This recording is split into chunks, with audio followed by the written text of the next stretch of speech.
Yes, Guyana to the world. Globuspan is a Guyanese dialogue moving towards the realization of one nation in one Guyana. It's a platform that offers an all-inclusive discussion with the pros, the cons, the ones that is taken aside, and the ones that stand in the middle. Globuspan believes agreeing and disagreeing are part of the nation's building. She is a beauty, beautiful Guyana, with wonderful people all over this country. Globuspan believes every Guyanese voice is part of the nation's building. As we span the globe for voices from the diaspora and those living home, we stand on our commitment that we are all Guyanese working towards one nation in one Guyana.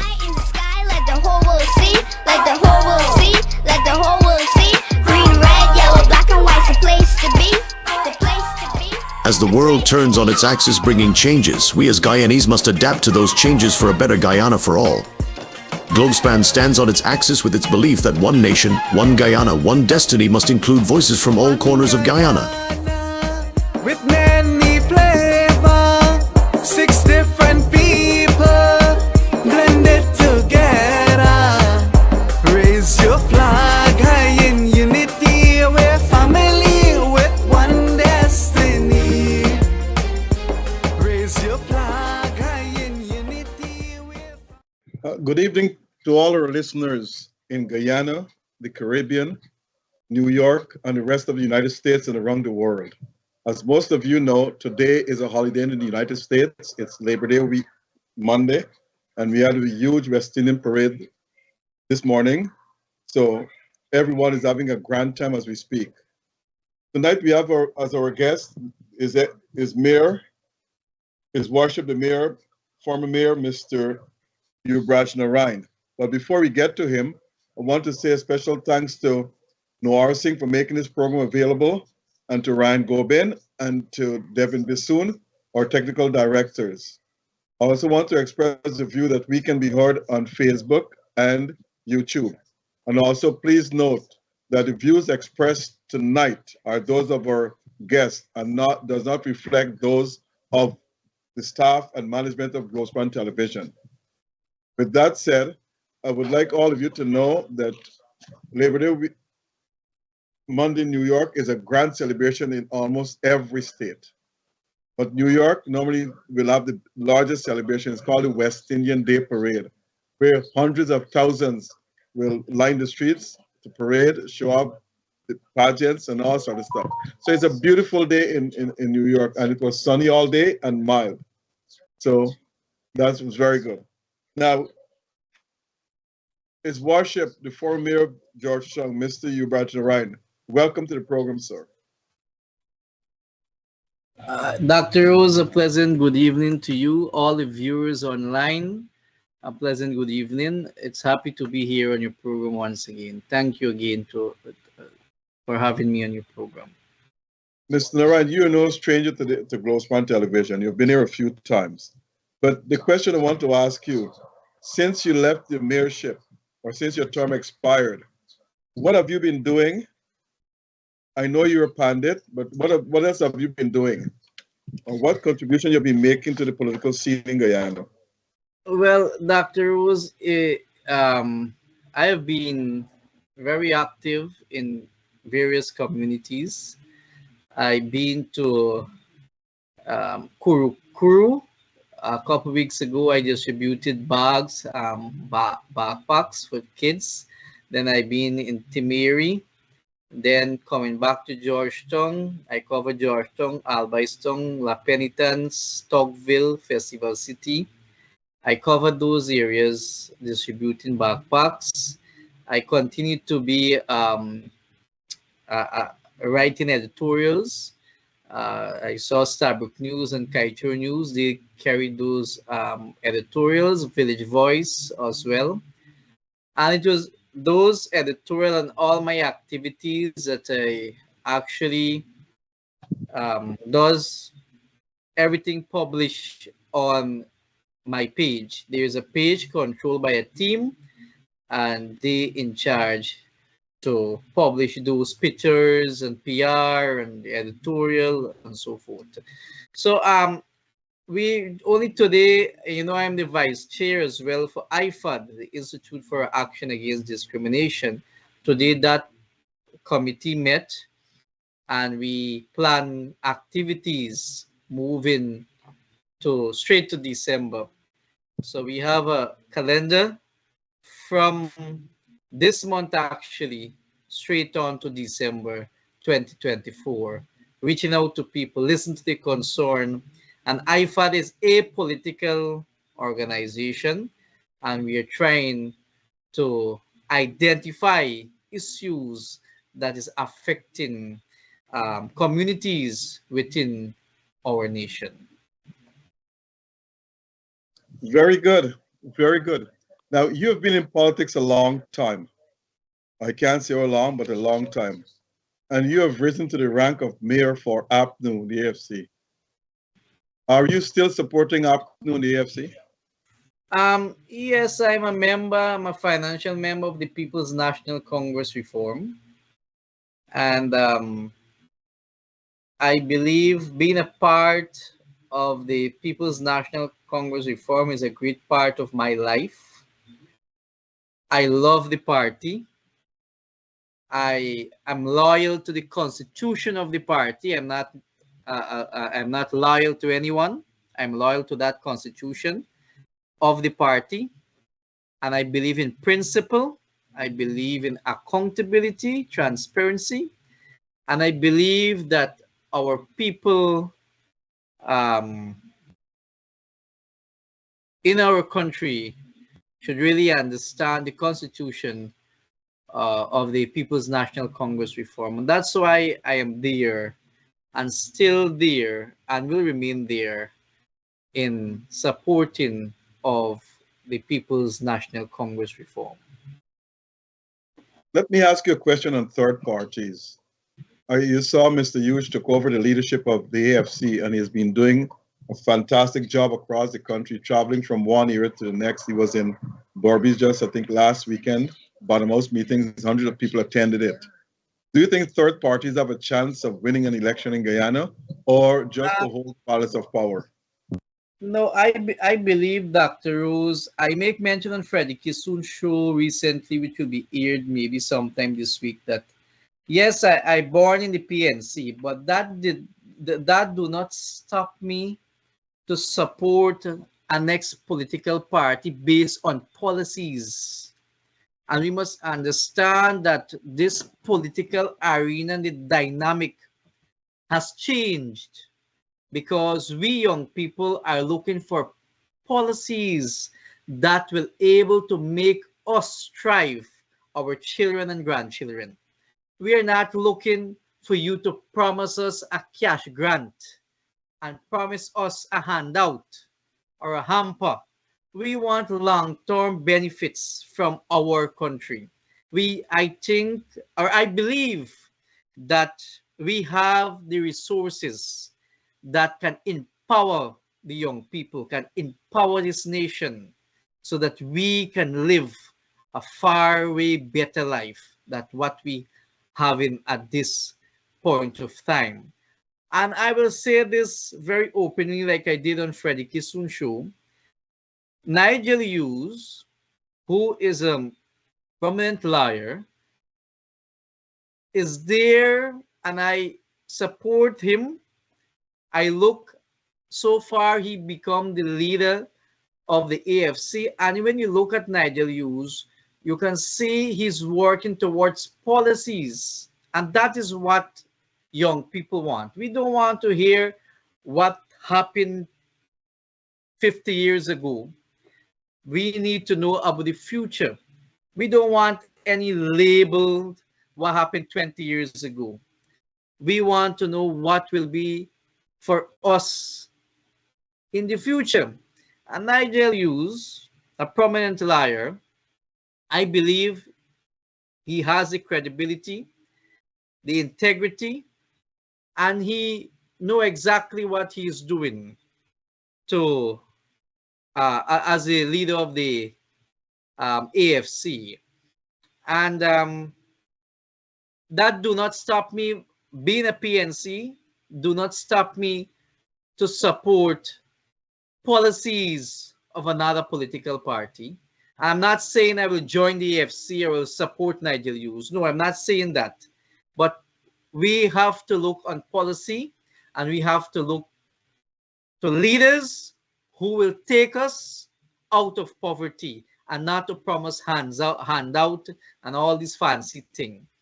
A leader who will go on the ground, meet the people, a leader who will be on the street with the people to fight for a new voters list, to relieve our teachers under the pressure they're going through, public servants at large, and there are many other issues to be dealt with in this nation. We need strong leadership, Dr. Rose. And I have no apology to make what I have said here.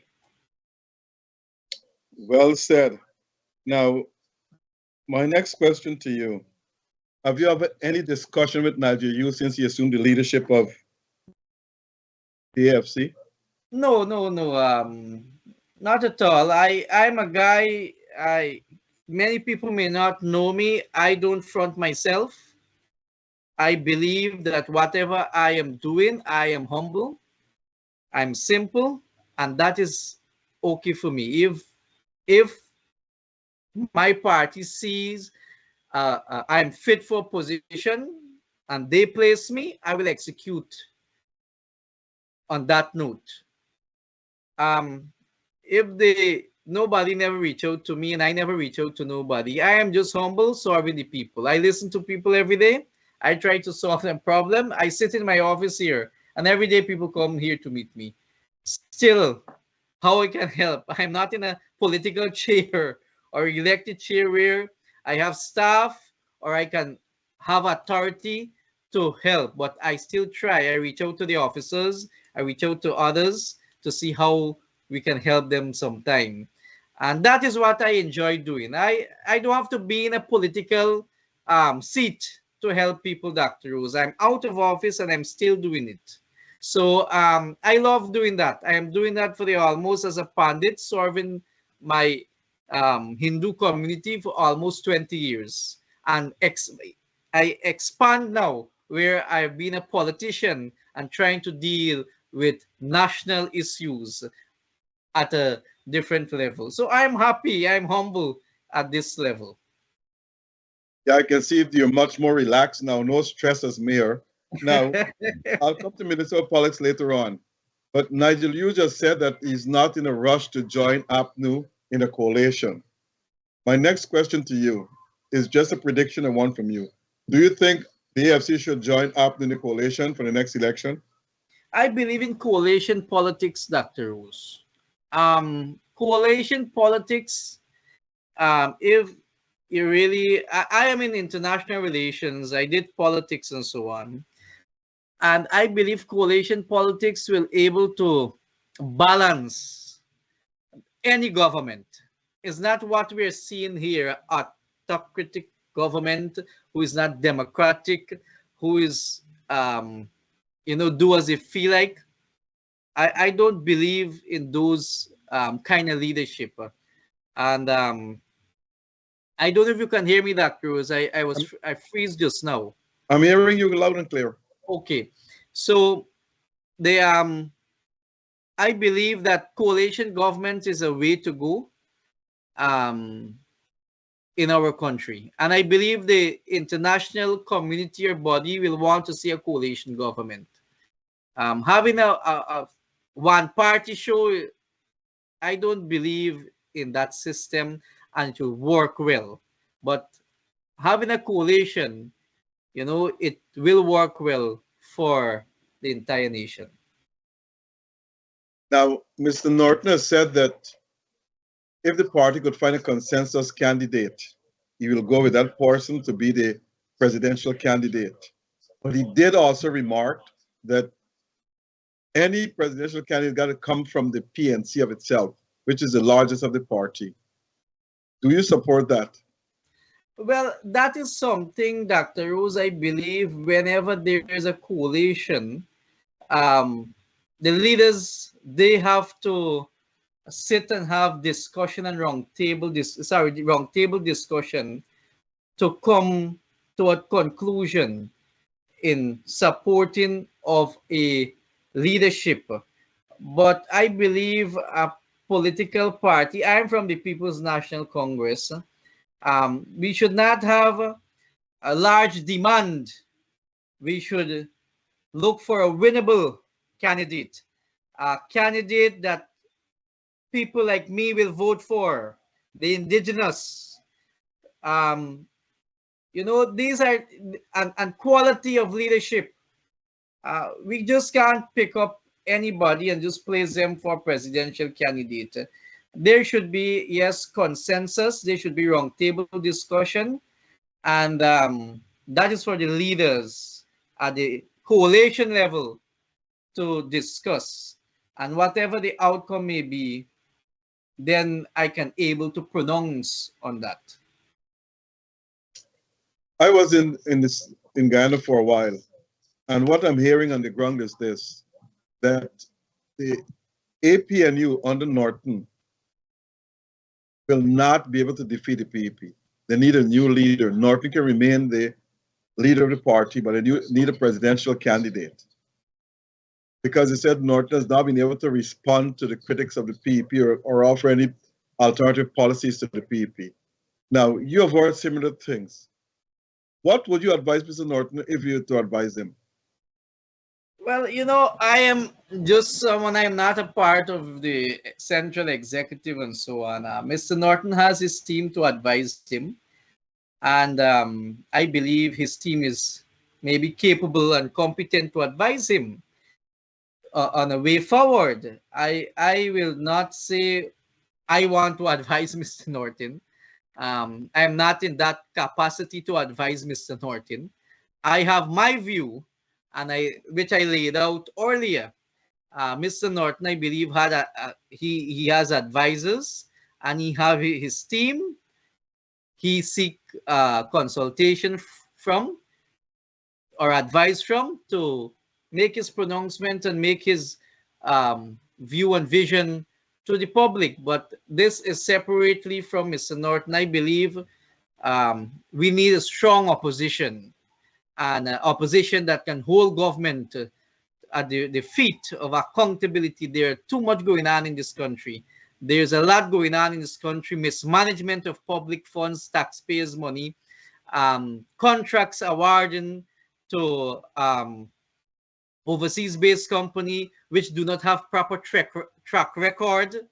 And I can make mention the recent, I wrote an editorial on it, recent sign of a contract to build Linden Suzek Highway to a Trinidad company. I did the research on that company and I placed it in an editorial. So overseas-based company coming here, getting contracts, they're not credible. No proper research is done on those companies, and we find the government is just giving this company massive contracts, huge sum of billions of US dollars. Those things, I believe, we need to step up on it. People want to see action. I'm not saying to run down the street or to do any violence within our nation, but we need to be more vigilant in the public sector. The Procurement Commission, the Ministry of Finance, all these loans are being taken still by the government. What are the interest rate? What is the term we're paying back these loans? All of these are questions we need answers for. And we have the right as citizens to question any government, not the PPP government alone, any government on the spending and the paying back of our taxpayers' money. We are the citizens and we demand answers from any government. And the PPP failed to give this nation answers on many projects, many spending, many cash grant, and the list can go on, Dr. Rose. Okay. Now, there's been a back and forth with the PNC and Vice President Jagdeo. Vice President Jagdeo says that the PNC owes GPL over $600 billion. The General Secretary is saying no. Which is which? Do you know? GPL? Yeah. $6 billion. I'm not aware of GPL. This is who you're aware of. Rates and taxes then. Okay. GPL is Guyana Power and Light. Yeah, rates and taxes. Sorry. Well, Dr. Rose, that is something that the current mayor have to deal with. I don't know anything of such. I can't really pronounce on it because I am not aware. I'm not there at the city council.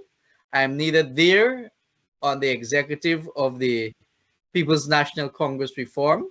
So I have limited knowledge on what transpired. The only thing I did saw is editorials, press statements, and so forth. But I am not aware of what is taking place at city council level and the central executive of my political party. Okay, since we are in the city politics and we're going to get deeper into it, this mayor has been there for how long? 2 years? No, just a year and a couple months. If you have to pronounce on his ability to get things done, how would you do it so?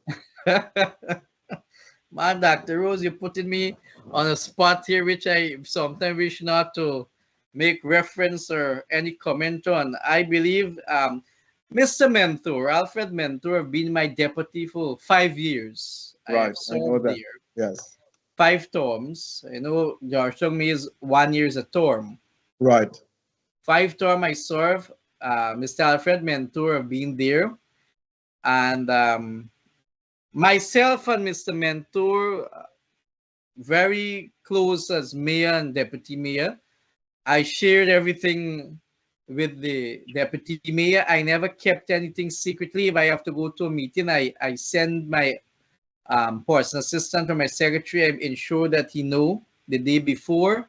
If I have to reach an ambassador, I ensure that he aware. I come to the meetings, and any other meetings I always inform the deputy mayor, because I was the first mayor to give the deputy mayor assignment or powers over certain things.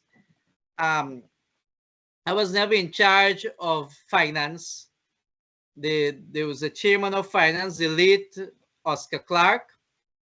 The deputy mayor was a part of that committee. The deputy mayor also, in my tenure, was the chairman of the difficult circumstances committee, that committee deal with taxes. So I exclude myself on signing checks and vouchers, and so there none day that city council can come and say, look, Mayor Obraj used to sign me and city council check. There no day city council or anyone from the PPP or the PNC or the AFC can come and say, Mayor Obraj and I used to sign city council check. I have never indulged in such a thing. As mayor, I had a duty to perform, and I believe the deputy mayor also, given those assignments by my office, he had a few duty to perform, and other councillors. I placed Mr. Mentor, which was my deputy, on the housing board. I placed other councillors on the health board, fire board. Those positions used to be occupied by the mayor, him or herself. I never went and sit on those boards. I give the councillors an opportunity, and including the deputy mayor in my tenure. And that relationship is no longer there since I left the office. And I'm being very open here and plain. That relationship have no longer been so close like before. We see each other, hi, hello, and that's it. I try to communicate sometimes with the mayor, which I have in my phone. He doesn't respond. And them thing that people normally send me messages, call me. I try to send it to him. I try to call. But that is not my concern anymore. I don't want to be an obstacle. I never pronounce on city council all what is happening. I never pronounce on city council matters because I believe whoever has been sitting that chair as mayor should lead the city council in their own capacity, in their own will, and how they see it fit. I don't want to direct anyone's show.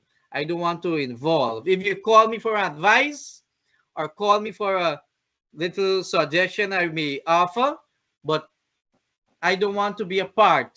I have been there, I've done that, and I have no interest to go back as mayor of the city of Georgetown. I believe I served the citizens well.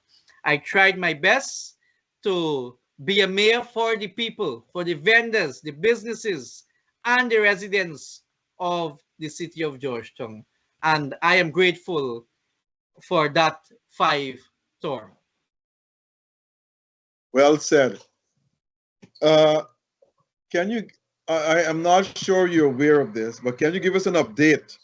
Because the government has undertaken to refurbish City Hall. Is that project still ongoing? Yes, so far, Dr. Rose, that project commenced under my tenure 2 years prior I demitted office. Right. And that was with the Minister of Local Government, Nigel Dharamlal. We met at State House during March 2021, I think, with His Excellency the President. And that was one of the projects I proposed to the President. And he gave his word that, Mr. Mayor, we will get it done. And the taxes that what government owe to the City Council will be used and spent to rebuild or refurbish City Hall building. I can't remember the exact year, 2023, 2022, that initiative started. I didn't sign, I witnessed the signing of the contract and everything, and the work commenced on City Hall building. But the work will go on beyond the money that was put in that contract, because when they started to break the building, they find more issues with the building, the main beam, and internal issues. So that's why the project is taking that long. It's supposed to complete since 2023, I think, June, July, but it extend. So City Hall, I drove which day there, and it is still there. I see workers still working and so on. So I hopefully that building will be completed soon and will be open to the public. And it will be a great something to restore City Hall. But among the letters I had to pen to the President after our meeting, I have those letters, and I want to keep those letters very safe so that it can be there for record and history for the nation. I wish to share those letters also. Those things should be in City Hall building. Little museum should be set up there, where I had to insult the President at one time about his promise. I have those letters, Mr. Dr. Rose. Sorry. So I'm grateful to see City Hall building is coming.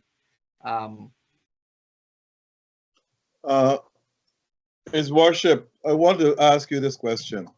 Mayors have come and gone. Long some before you, and now you have Mr. Mentor. But City Hall, there's still a problem. Now, stop signs. There are many streets without stop signs. There are many streets without signaling is a one-way street. And potholes. I discussed this with you before. Has there been any attempt to fill those potholes in the city?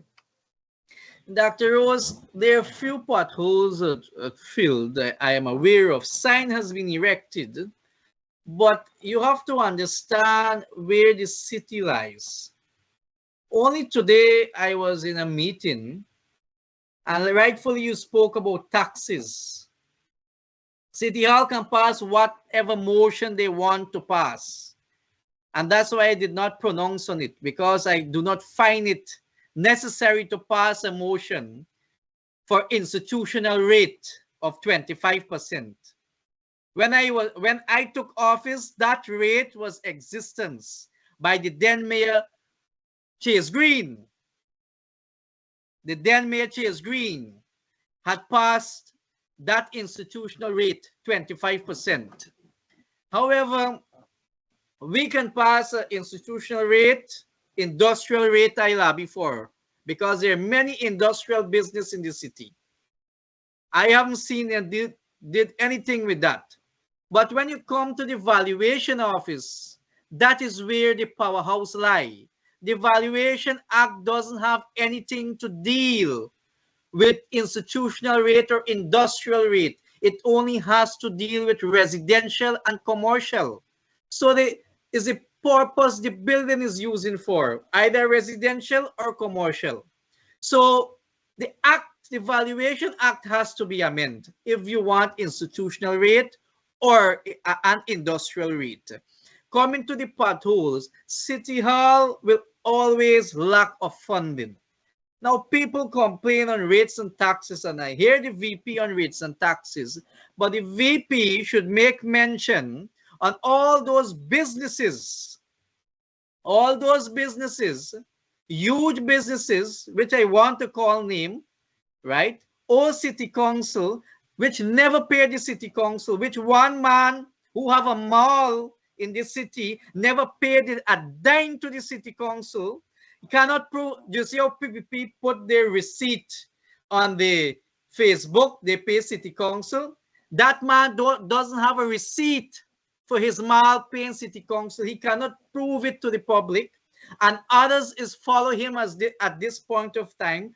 Private hospital also or the city council, which now is lobbying for a different rate, which they charge Guyanese people billions of dollars for surgery and all these things. Look, if I hold to speak on taxes on this city, the businesses in this city is raping the city council, Dr. Rose. Is raping the city, Dr. Rose. I repeat myself.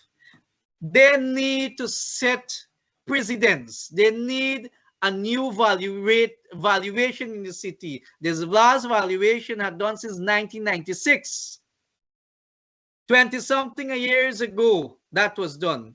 To date, all the buildings and new infrastructure growing up, and you got the VP talking nonsense on a press conference where he is saying about who a billion and which political party. Do a new valuation for the entire city. So Freedom House also will pay more taxes to the city council, and their aligned business people with the PPP will pay more taxes to the city council. You have building in the city rent to ExxonMobil and other oil company paying less than 200,000 Guyana dollars a year taxes at the city council. You got business on Regent Street paying $10,000 a year in taxes to city council. Those things need to change. When we want to label a political party, we must able to stand on a base with proper column to label a political party. And city council will always be cash-strapped, will always have financial issue. I have been there. I know that. Mayor will come, mayor will go. It will be the same. The administration, you cannot control. The town clerk office have been controlled by the government. The city engineer office have been controlled by the government. The treasury department have been controlled by the government. All the heads of department being controlled by government through the local government commission. A commission. Now, give me 2 minutes more, Dr. Rose. The local government commission have expired since April, the 12th of April, 2024. We are in September, the 2nd of September 2024, and a local government commission cannot form as yet. How these people getting their leave?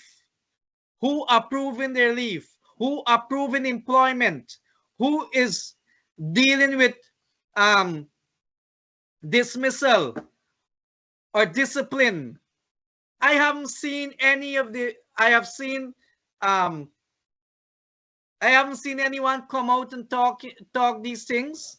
All of these are issues going on at this present time. Local Government Commission is a constitutional body, but that body has majority PPP representative which control the municipalities and the NDCs. So the mayor and the deputy mayor and the councils can't tell the town clerk, well, we pass a motion to make this stamp here, this seal to wood. The town clerk will tell them, no, we will make it into glass. And the motion or the council decision is dead right there, because the town clerk have been instructed by the government.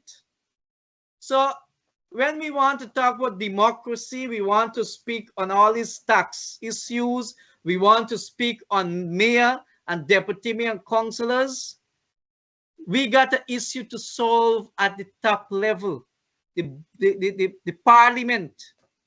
And that has not been solved for many years. But if PPP take over the city and they're in government, you will see a difference, because you know what? They will plug money in the city council. $30 million a year subvention cannot do nothing to the city council. The city must be the city. The VP spoke on all these hotels, all these roads and infrastructure building, but the city is not cleaned. The city has got potholes. Where the city council get this money from? And it will always be in this dilemma, always be in this kind of way, where the PPP will blame the PNC will blame the PPP, and it will be a back and forth, and nobody solving the issue. Let me ask you a question. You said there are some businesses that don't pay taxes, and you mentioned some mall. Why they do not pay taxes? Dr. Rose, myself as mayor, and you can Google it, and that business had a lot of back and forth. The valuation office, we went to court, and the court ruled that the valuation office need to go do a proper notice, send it to that business, and get the proper valuation done, and that will go to the city council. It almost 4 years now, or 3 years. That did not happen. That did not happen, Dr. Rose. So that business, that mall pays zero. The next mall that you pay maybe a few $1 million, not much, want to challenge the city council now, say that they're being overcharged. There's a next mall, shopping mall, big shopping mall investment, right? Same thing, they're going on. Hospitals, same thing, private hospitals. So everybody's looking for a shortcut, and as long they can get it from the Jagdeo, they're in support of that. They can stifle the city. They can submerge the city. They can stagnate the city, as long you're aligned with the People Progressive Party Civic. You got your way around this country. Now, you have said that this place was not paying taxes for a while now, but you were mayor there for 5 years. Upton was in office. Why did not get Upton to force these people to pay taxes? Oh, Dr. Rose, I like when you ask, or the interviewer asked me those questions. When I took office in 2019, a no confidence motion had passed the year before. So all my letters and discussion with the president, the then president, His Excellency David Granger, and Minister of Local Government or Communities, Mr. Bulkan, everything wasn't achieved. Those things was discussed, and everything was outlined. And I can say clearly, Minister Bolkan, the then Minister of Communities or Local Government, Minister Bolkan had started the revaluation with a Canadian company, which when PVP took office, they suspend that contract with that company. So there's no continuation with that company to revalue properties within all the municipalities, including Georgetown. Those things was discussed, but bear in mind they couldn't go to Parliament because there was a no confidence motion when I took office, the 1st of January 2019. The no confidence motion passed the year before, 2018. Once again, to all our listeners, we can be heard on Facebook Live and YouTube as well. So tune in there. You get us live from those two and other social media. Now, Mr. Mayor, here is a question I want to ask you. And this question has to do with when you were mayor yourself. You were saying that $30 million coming to the city from the government. And you're saying that the government, you in tone that if it was a PEP city councillor, they would have lots of money. So you're saying the government is holding the city hostage? Yes, Dr. Rose, the government hold the city hostage because, and you know, I'm a man with my records. If you really want to know the facts on that, there is a Fiscal and Transfer Act, Chapter 7307, section, that is section 7. If you go to section 7, it speaks on subvention for the city council, and I have it right here, right?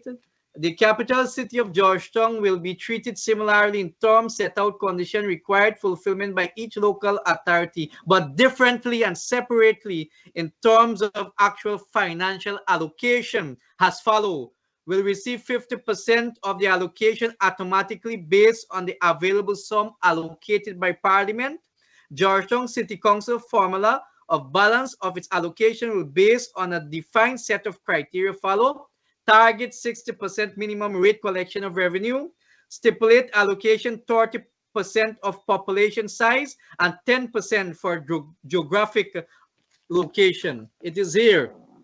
If this is applied, if this act, you know, you got a Attorney General love to speak about laws and the act and what we should do and what we shouldn't do. Well, this one here, the PVP is not doing at all, right? If they're able to apply this, the city council will receive closely to 800 to 900 million Guyana dollars a year from government, which will be benefit to the residents of Georgetown if they apply this act here.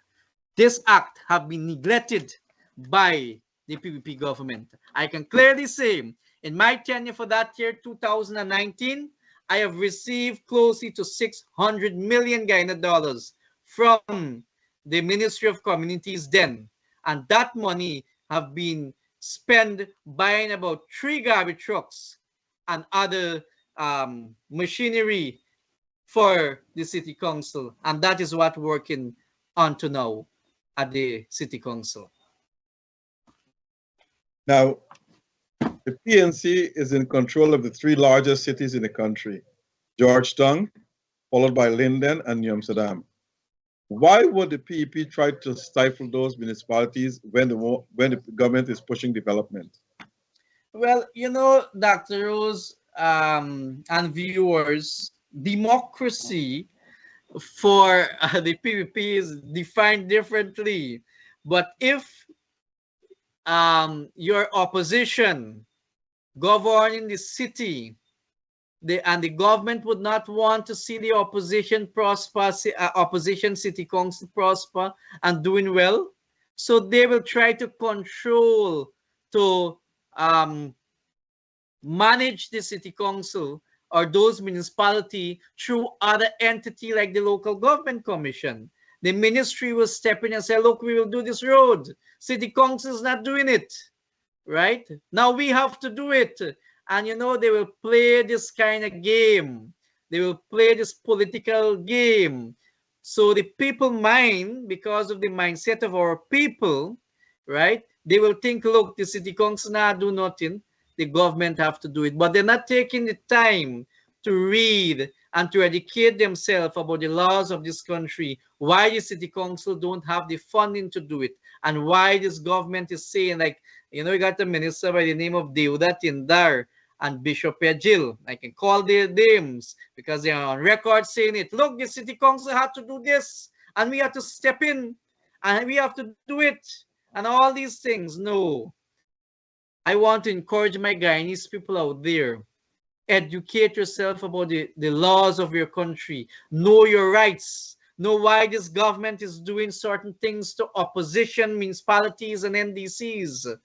You know, and if we're able to do that, we'll have a better understanding on local government system in our country. If we continue in this manner, with the stagnation of funds and stagnation of staffing of the municipalities of this country, it's better we don't have local government at all, because it creating chaos, it creating a way that which you only demonstrate that you're democratic, which you are not democratic. Now, as I said, no one party between the two major parties can win an election outright based on the race support. I mean, the PEP can't win based on its Indian support.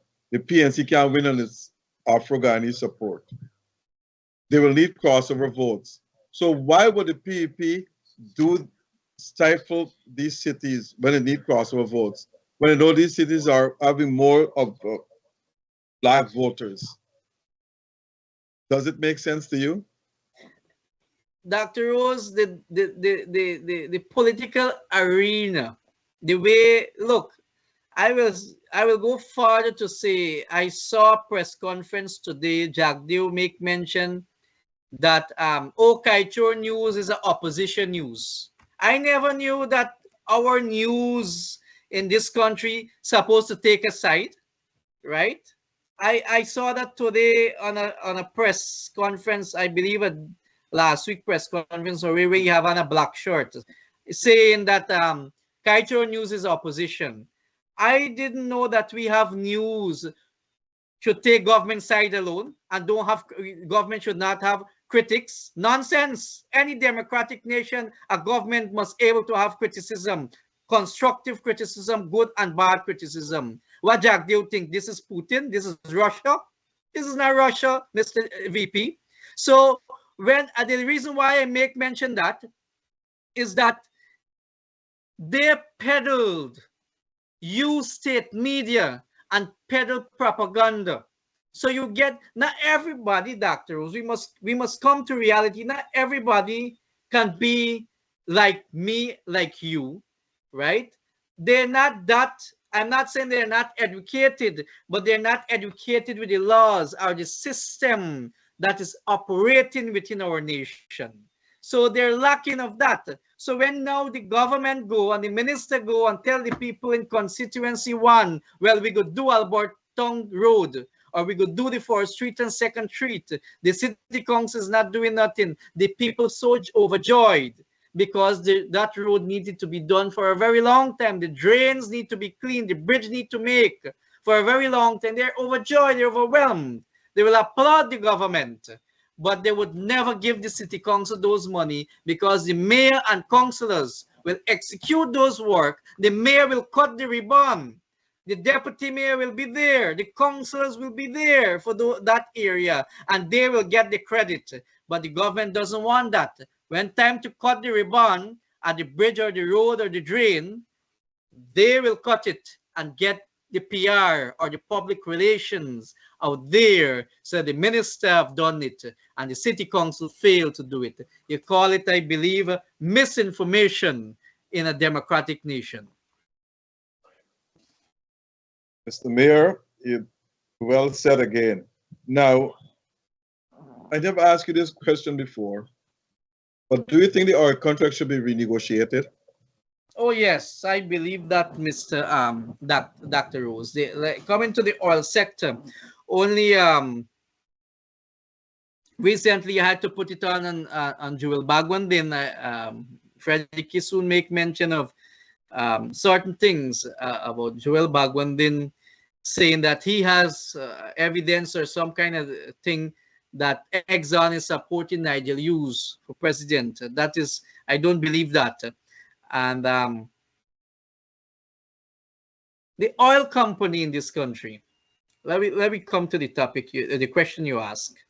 I believe Exxon, it's it's one of the major oil company in the world. We must understand that. And we must understand the history of the oil giant in the world and in Guyana. Oil is not only now. It's happening since Forbes Burnham days with Pamaroon and all these things. In the PVP, Janet Jagan have welcomed Exxon here 20-something years ago. MOU was signed by the PVP, by Janet Jagan and all these things. Now we have a contract signed by the then government. And this is what I want the young people to understand and our Guyanese people to understand. That one of the major promise of the PPP when they were campaigning for 2020 election is to renegotiate that contract, that royalty. Jack Dale give this nation all confidence on ring fencing and lay out a plan where he will put meters and so on. Today, they have failed to do that, or to do that. They have failed to do that for this nation. And that, I feel, is a major failure of the PPP promise manifesto. Major one, because, you know, if that had happened, this country will benefit tremendously on revenue, far way much more. But Jack Dale and Ali government failed miserably to negotiate that contract. I believe we can negotiate it. I believe that if Exxon and the government sit on a round table and they flesh things out, I believe Exxon willingly will come to some kind of negotiation with that contract. We can be far way better with the resources that we're having right now, Dr. Rose. Because of the then government, this infrastructure work is being doing in this country is because of the then government. They're able to get money to make this kind of investment. Because of the then government, they're able to build the Mara Harbor Bridge. They're able to construct the Heroes Highway. They're able to open new schemes.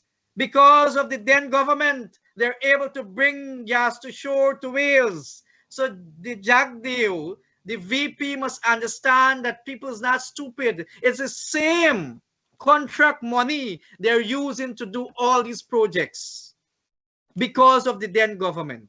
And we must understand these things.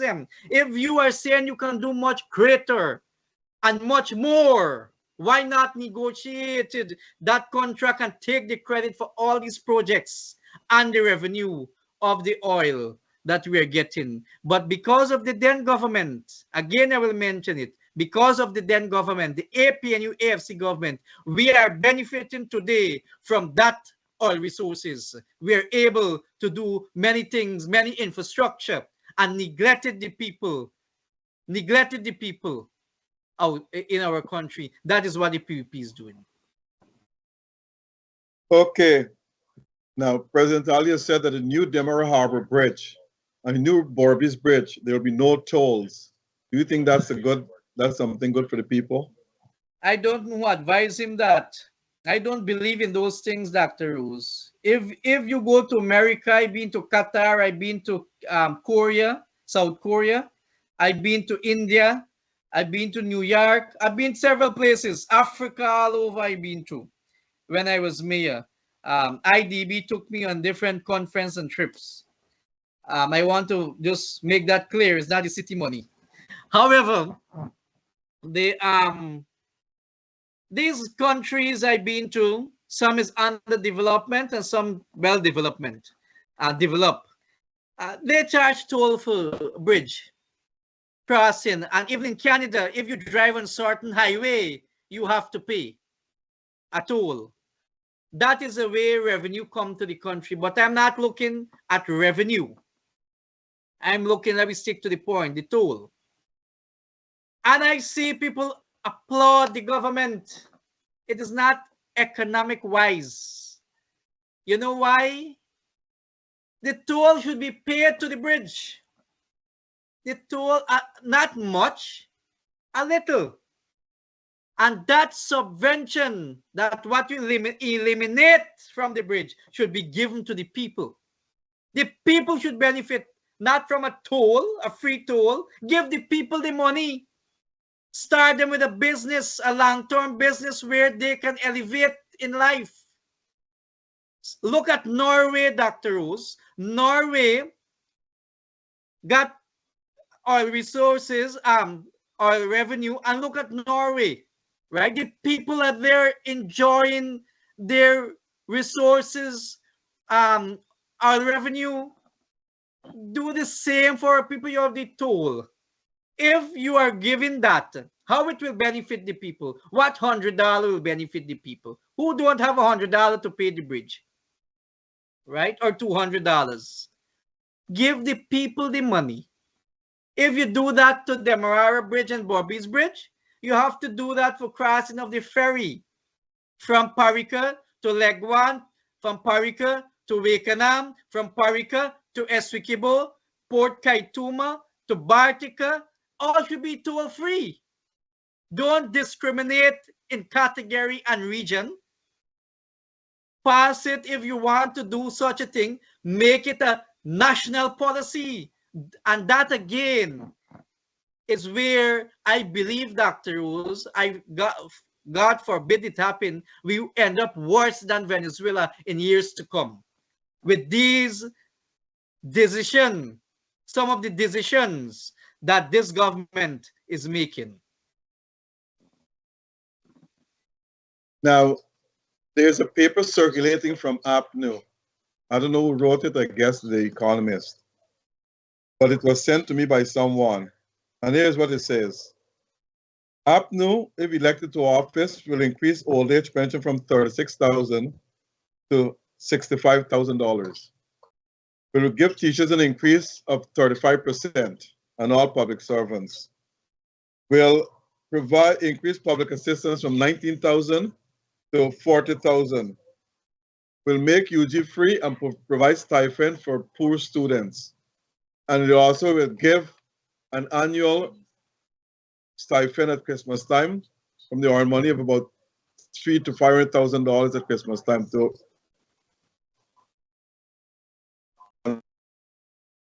There's something else I said, but let me not go into that now. What do you think of these suggestions? Some of the suggestions are good there, which was promised again. UG. Let me focus on UG. UG should be free, right? We had that in back in the days under Forbes Burnham.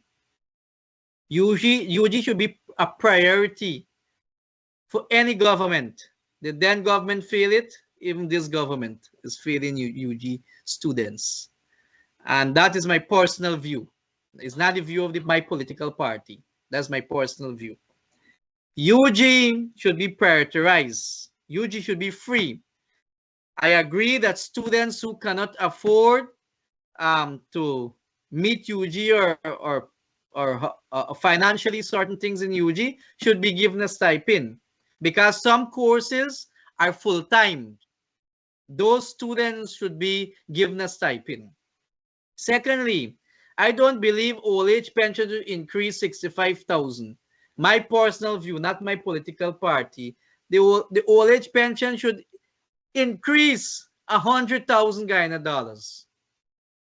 $100,000, Dr. Rose, because There are many reasons. Medication is expensive. Cost of living is expensive in this country. And if you go to the market, 20,000 alone, before you walk 2 block or three stand in the market, finish. I wrote an editorial on that before, call on Dr. Vindy to increase the old age pension to $100,000. $100,000 is only 500 US, right? How much old people live to see 70 and 80 years?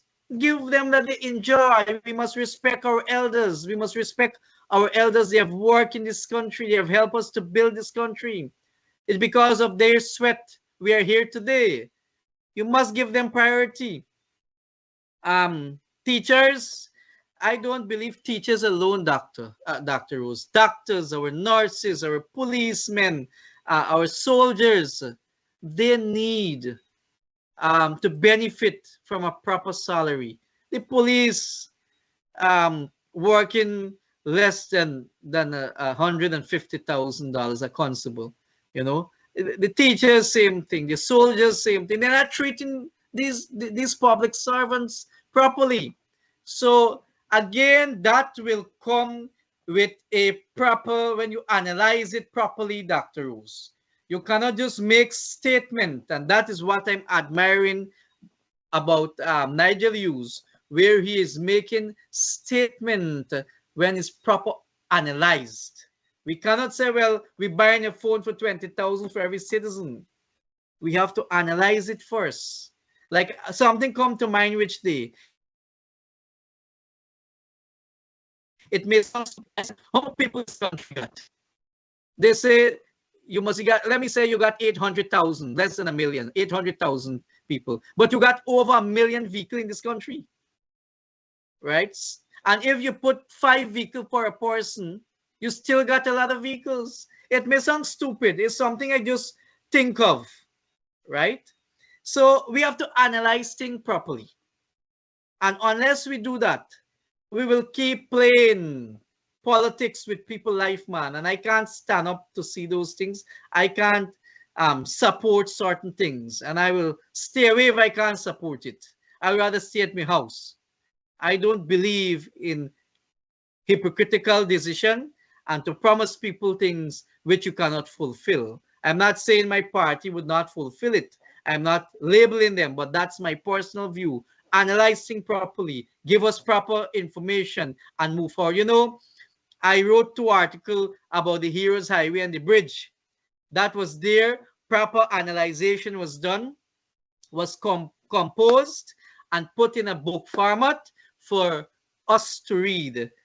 Was there since in the 1970s, but Burnham didn't have the money to do those projects then. The revenue wasn't like this much we have. Today, it is happening, but it was there, it was his vision, you know? So you have to do things properly. We are not stupid people.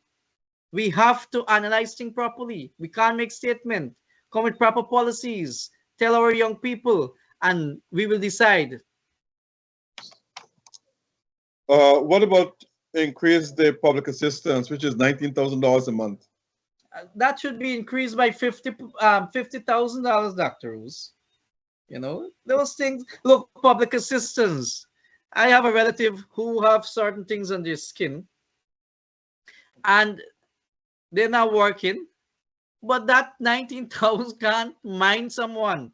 And if you to ask Barajagda or Irfan Ali if 19,000 or 20,000 can mind them a week, put them in a house.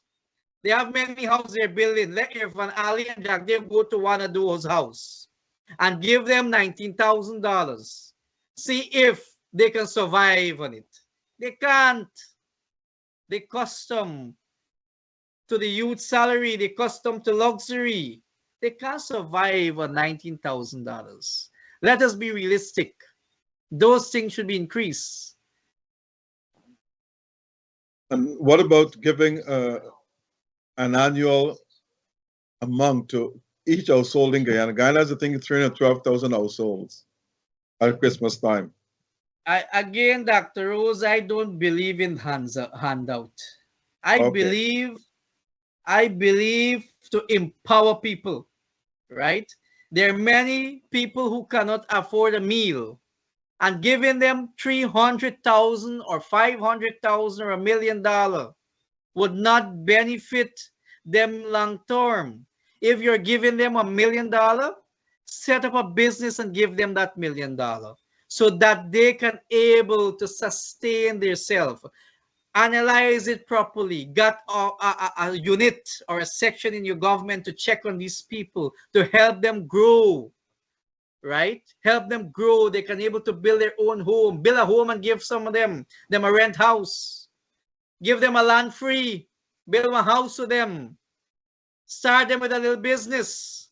If you do 100 of that every month for the Guyanese people, you will eliminate poverty of this country, because you will give them a free land, you will build a house as a government, and you will start them with a business. And they will be able to sustain their family. But giving them $300,000 once a year, or 500 or $1 million, what it will bring to them? It will bring to them a little joy. They will overwhelm. No, I get $100,000, $1 million from the government. They will spend it. When it's spent out, it's done. What they get after? Nothing. But give them a free land. Give them a house. Build a house on the land for them. Start them with a business. Because if you continue this every year, it will actually add up the price of that house, the land, and the business.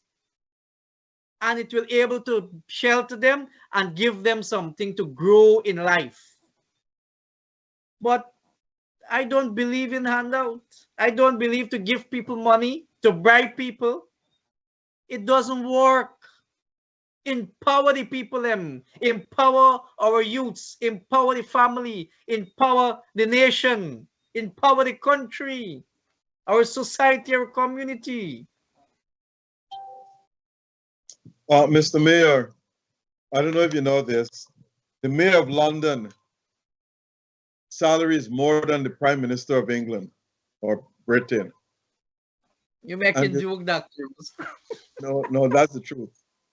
And the smallest county in England, the mayor there makes £62,000 a year. The smallest county in England. Do you think mayors in Ghana should be paid? Man, it's coming back again, doctors. I make mention of this many times. You have a VP and a president who just gimmick themselves. Things make headline for me. For me, these projects, when they say announce and they do, is just for headline, for just news. But you don't actually see reality. People still suffering.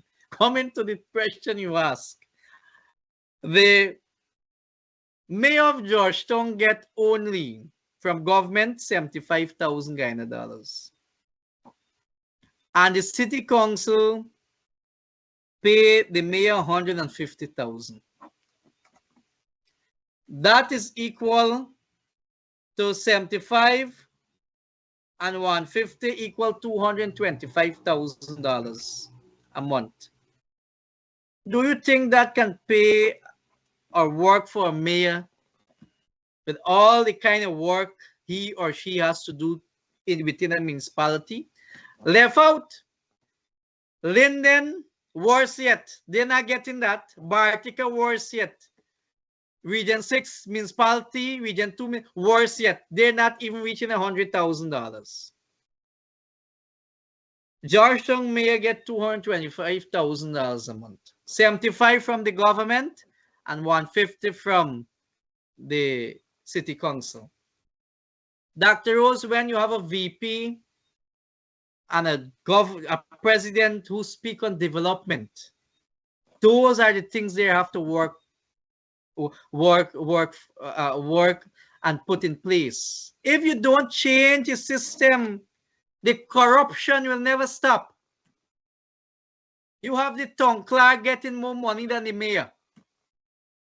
And the same reason why Mr. Granger raised the minister's salary, you had the PS used to get more money than the ministers. These things can't be right. When I been to IDB conference, and say these things. Even our Trinidad, our neighboring country, the mayor for Port of Spain get equally as a prime minister in Guyana salary, right? Only Guyana, these things happen, and we are oil nation.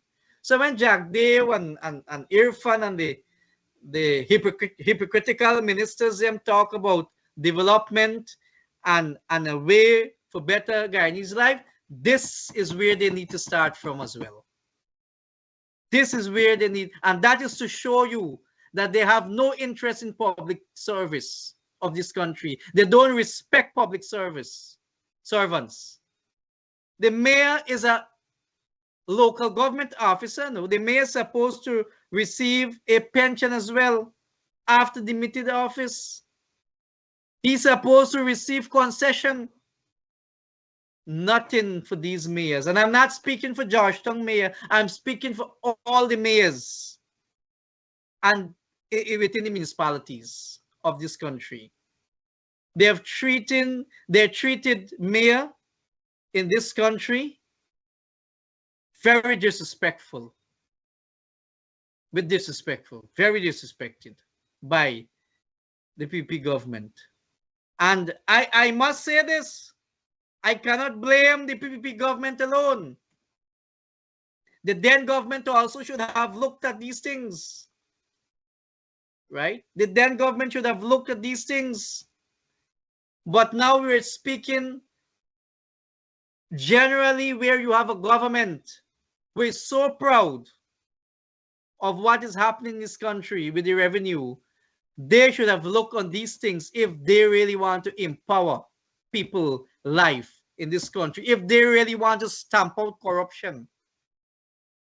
And you know what hold me? Many people came to my office, and that's why I can say it how it is. I'm a pandit for almost 20 years. My religious values and principle I live by. That is what I live by as well in the office of the mayor. Right? That's why no one can point finger at me. And I dare them to do so. I dare them to do so. And they must have the evidence of such.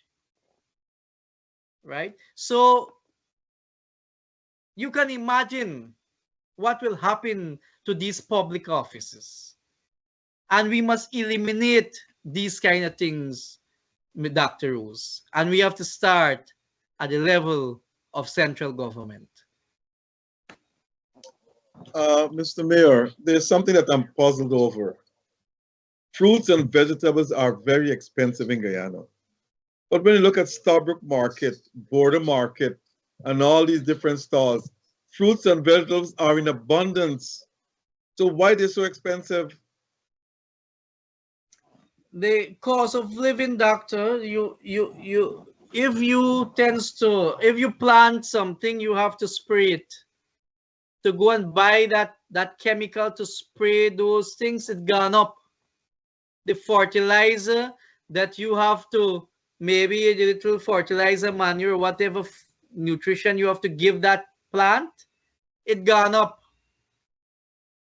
The transportation to bring that vegetable or those produced from Berbice, the amount of traffic you have now, the vehicle will use 10,000 vehicle, it will use 15,000 because you stuck in traffic for almost 3-4 hours, which your vehicle burning when it used to be, quickly done.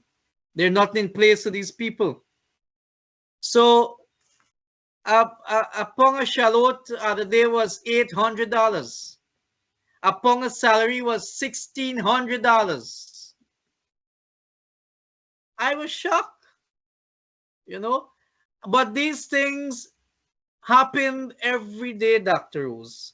And that's why I make mention of the old age pension and the public assistance, and mayors should get a salary and all these things. And yes, if you really want better people life, you have to give people the money. Agriculture in this country I believe the government has failed tremendously to address agriculture properly in this country. The then government didn't do much with agriculture neither. But agriculture, we need a team to put in place where agriculture will be a priority in any government. Rice. Recently, people didn't have rice in their shop. Rice was a big issue. And now the government is taking up lands and so on to build road, yes, housing sector. Soon we will have to import rice. So they're not foreseeing the crisis this country will face in the future. I may leave by then. I may depart from this world by then. But Guyana, if we don't put things in place now, we will face difficulties, more difficulties later on. There is poverty, Dr. Rose. There is poverty in this country. You are with the Minister of Finance and the President and the VP said that people getting money in their pockets. There is poverty. Yesterday, mother called me for a school bag.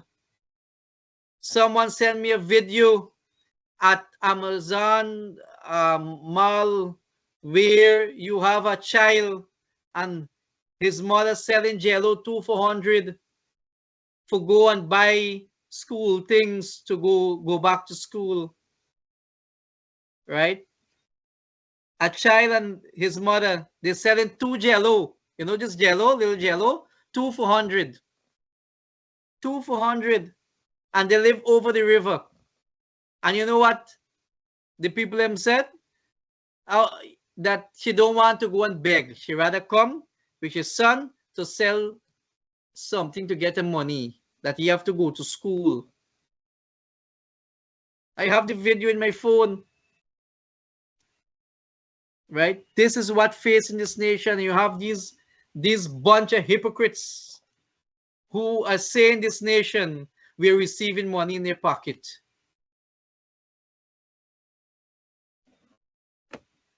Let me ask you a question on corruption. The Vice President said that if anyone knows about corruption, they should report it. Do you know of anyone who's corrupt so that can report them? Well, first and most importantly, Vice President himself, he need to be investigated with the Sue matter and bring it to public. Well, he is innocent. The Commissioner of Police, IFAD, wrote the police, Commissioner of Police, the Commissioner of Police even look at the letter, you not going to respond to it. When Jack Dale speak on corruption, he must clear himself for the name. When Irfan Ali speak on corruption, they must clear themselves, they must declare it publicly what they owned. That is a leader who can declare and say, well, I own this, I own that to the public. Sue matter is being stained on the Vice President. And he should be investigated and bring the matter to the public. Now, in my good sense, as a citizen of this country and see all what is happening in this country, Obraj and Aaron go report a corruption, me have to be a madman. Because after that report is lodged, I am target. I'll be a target both by the government and the people who align with them. This man know a lot. Y'all need to deal with him. So when the Vice President said, report corruption, to whom? To God? We have to report it to God because people frighten their life. The Fregner family be victimized like the PP government always does victimize people. Corruption is very high in the PPP government. And there evidence of that in many aspects. If businesses have been sanctioned and these have been revoked by the US government to business people in this country, they should not allow to do business with the government. But they're still getting huge contracts. They're still able to have their firearm licensed. So while I'm writing an editorial on that as well, that will be published maybe this week. So while you sanction the Mohammeds and others have been receiving sanction by revocation of visa, which is a form of sanction, they should be treated equally. But they still receive huge sums of contracts in this country. And the government finds nothing wrong with that. So Jack Day, when he speaks on corruption, the IFAD reported a corruption to the Guyana Police Force to investigate Sue and Jack Day, and nothing hasn't done. So who are you going to report corruption on? Who will take the action? You'll be targeted by this government. Now, next year, elections are due. Maybe late next year. Will you be campaigning for APNU? Well, Dr. Rose, that question there.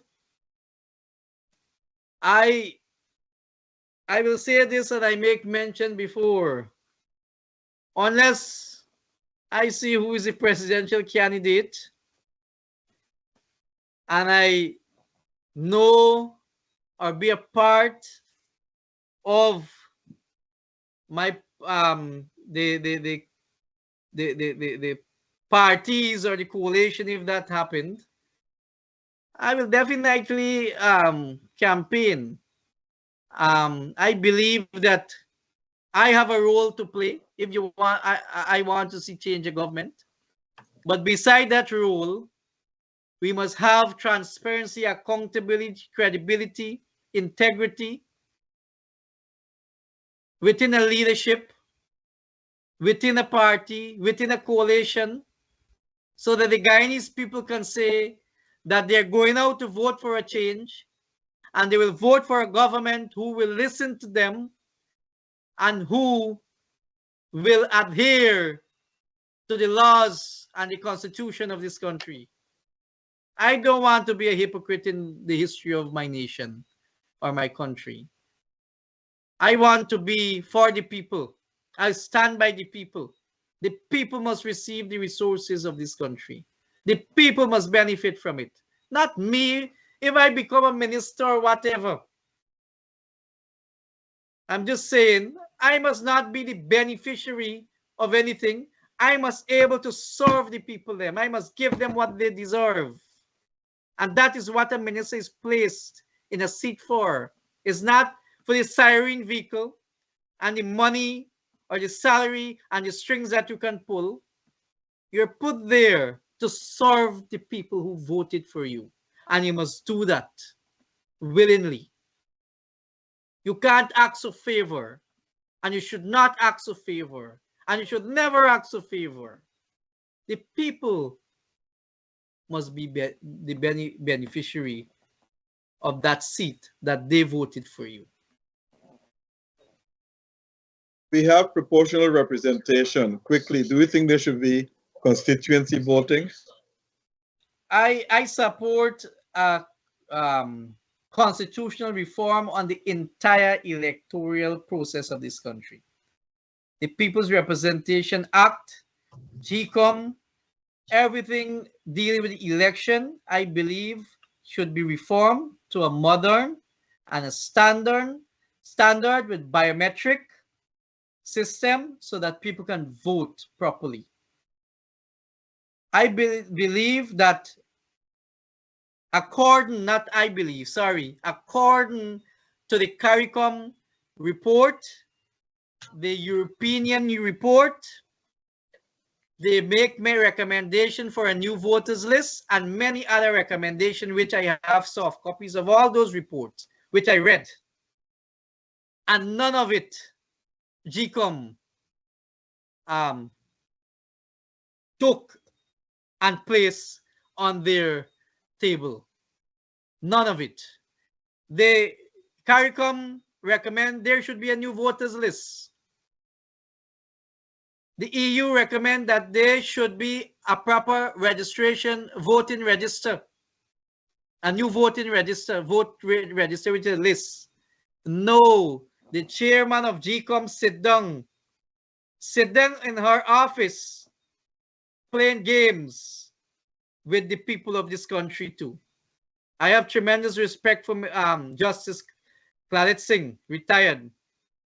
But the chairman of GCOM will remember in the history of this nation of the wrongdoings that is happening at GCOM at this present moment. A voters list is recommended by CARICOM. It is there in the report.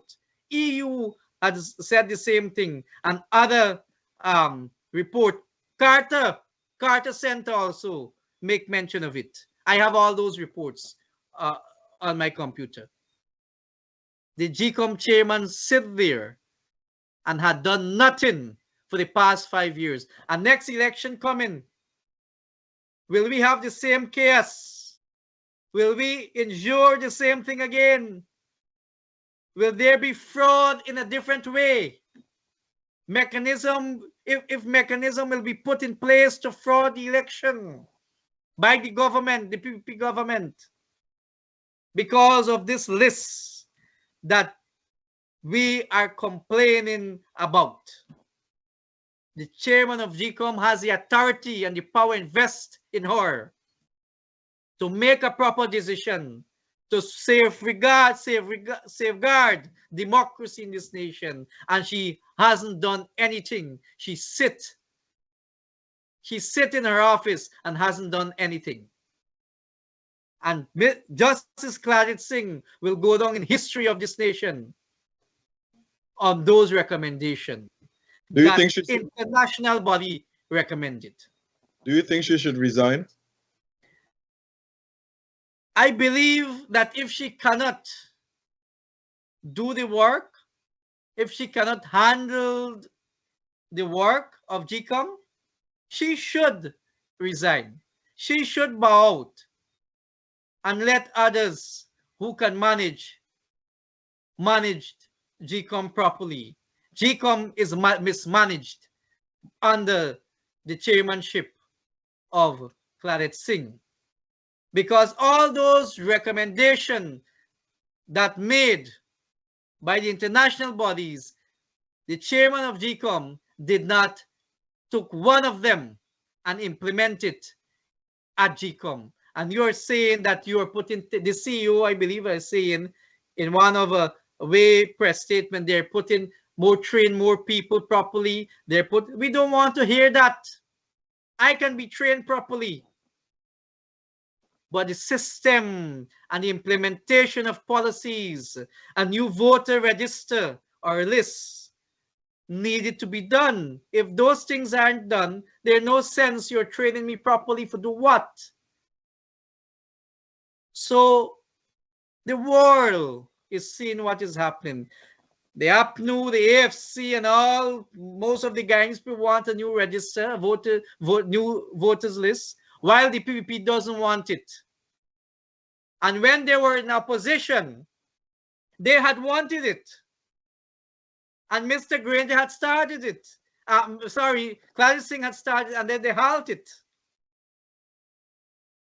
So I hope people are seeing, they're looking what is happening to our beautiful land called Guyana.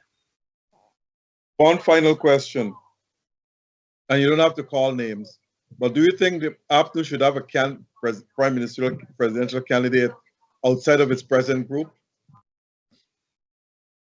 Like I said before, Dr. Rose, those are things the coalition has to discuss. I am seeing an issue with it.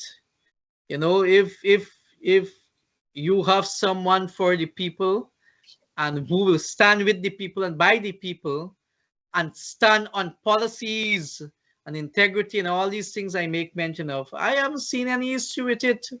I believe that if you're going to a coalition, that will have to be widely and broad discussion at the round table. We're coming to the end of the program. Mr. Mayor, your final comments. Dr. Rose, I want to thank you again to have me on your program. I want to thank the viewers. Some may not agree with me. Some will agree with me. That's fine. Criticism are welcome. My political party, whatever I said is in my view, not my political party. I can't speak on behalf of my political party. I have no such authority. I want to make that very clear. This is my view. And I want to say that as Guyanese, we need to know our rights. We not need to know what the VP go on the press conference and the president and tell us, do research, go to your records, go to the laws and educate yourself of this country laws, and let us work together to build this nation. Let us work together to end poverty. Let us work together for a democratic, a principle, and a decent government so that the people can benefit and not government officials. Thank you, Mr. Mayor. Before I issue any comment, I want our viewers to know that this is a book I've written. It's called A Race to the Finish Line, the election of Barack Hussein Obama as the first Black president of the United States. We're working out the logistics right now for it to be on Amazon. So in another week or so, it should be on Amazon. And it can be obtained, I think a copy is about, it's soft, it's paperback, it's going for at least $40 a copy, US. But soon it will be hardcover, and that will be over $200 a copy. So try and get your copy right now. And I want to remind the audience that I was told by the University of West Indies Chancellor, Vice Chancellor, that I'm the first Guyanese Caribbean scholar to write an extensive textbook or comprehensive textbook on the US presidency. So in another week or so, it can be added on Amazon, and you should check and get a copy. It's very, very interesting, and it's a pleasure for you to read. Thank you very much. Now, Mr. Mayor, I want to thank you for being our guest tonight. And as I said, you're no stranger to our program. I want to thank Noir Singh for making this program available. Mr. Noir Singh has been doing an excellent job in promoting different views on television, not just one views, and is not a critic of the government or the opposition, but just different views, objective views. And I also want to thank Devin Bissoon and Ryan Gobin, our technical producers. I want to thank our listeners for listening, and most of all, I want to thank our sponsors, because without them, this program will not be made available. And to all our listeners and to all our friends across the United States, the Caribbean, Guyana, and around the world, have a blessed Labor Day weekend in North America and in the Caribbean. Enjoy the rest of the evening. Thank you very much for tuning in tonight. Mr. Mayor, don't go